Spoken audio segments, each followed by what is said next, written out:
رزق کی تنگی دور کرنے کے لیے آج میں آپ کو وہ وظیفہ بتاتا ہوں جو حضور صلی اللہ علیہ وسلم نے اپنے صحابی کو بتایا تھا۔ حضور جب وظیفہ بتاتے تھے تو کمال کی بات ہے، کمال کی، بڑا زبردست۔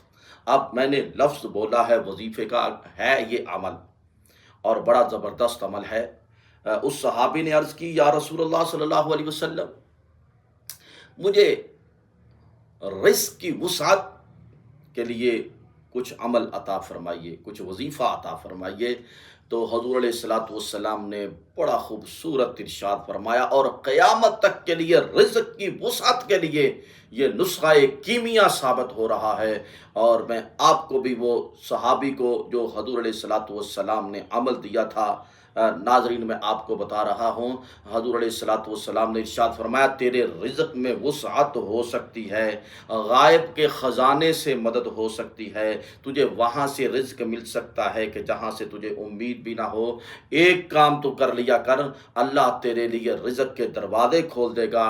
حضور علیہ الصلاۃ والسلام نے فرمایا، با وضو رہا کر، وضو میں رہا کر، ہر وقت وضو میں رہا کر، یعنی کہ وضو میں جو رہتا ہے اللہ تبارک و تعالیٰ اس کے رزق میں وسعتیں عطا فرماتے ہیں۔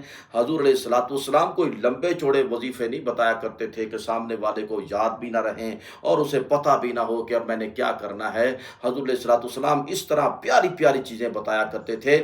رزق کی تنگی دور کرنے کے لیے حضور علیہ الصلاۃ والسلام نے اس کو جو عمل بتایا، فرمایا با وضو رہا کر۔ یہ عمل صرف صحابی کے لیے نہیں ہے، قیامت تک آنے والے ہر اس شخص کے لیے ہے جس کو رزق میں تنگی آ رہی ہے، وہ با وضو رہا کرے، انشاءاللہ رزق کی تنگی دور ہو جائے گی۔